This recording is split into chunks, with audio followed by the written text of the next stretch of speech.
ఇప్పుడు కేవలం 7,999 up to 10 kgs వరకు బరువు తగ్గి అధిక బరువు నుంచి వచ్చే ప్రధాన సమస్యలను దూరం చేసుకోండి. టాలీవుడ్ లో హిట్ కొట్టిన డైరెక్టర్స్ కి ఫుల్ డిమాండ్ ఉంది.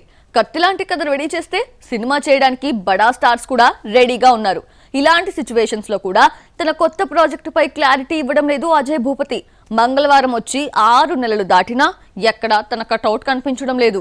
అజయ్ భూపతి RX 100 మూవీతో ట్రెండ్ బెండ్ తీసిన డైరెక్టర్. తర్వాత వచ్చిన మహాసముద్రం డిజాస్టర్ అయింది. దాని ఎఫెక్ట్ అజయ్ పై పడింది. దీంతో 3వ సినిమా కోసం లాంగ్ గ్యాప్ తీసుకున్నాడు.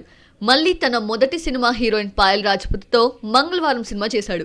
డిఫరెంట్ కాన్సెప్ట్ తో వచ్చిన ఈ ప్రాజెక్ట్ హిట్ అయింది. అజయ్ ని మళ్ళీ ఫామ్ లోకి తెచ్చింది.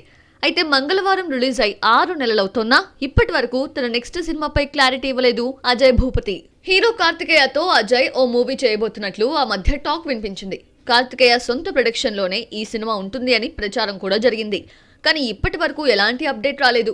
అజయ్ ఇంత సైలెంట్ గా ఉన్నాడంటే మంచి కథ సిద్ధం చేసే పనిలో బిజీగా ఉండొచ్చు అని ఇండస్ట్రీ జనం భావిస్తున్నారు. అలాగే ఈ మధ్య అక్కినేని ఫ్యామిలీ హీరోతో కథా చర్చలు జరిగినట్లు వార్తలు వస్తున్నాయి. మరి అజయ్ భూపతి ఏ హీరోని సెలెక్ట్ చేసుకుంటాడో, ఎప్పుడు కొత్త ప్రాజెక్టు అనౌన్స్ చేస్తాడో చూడాలి.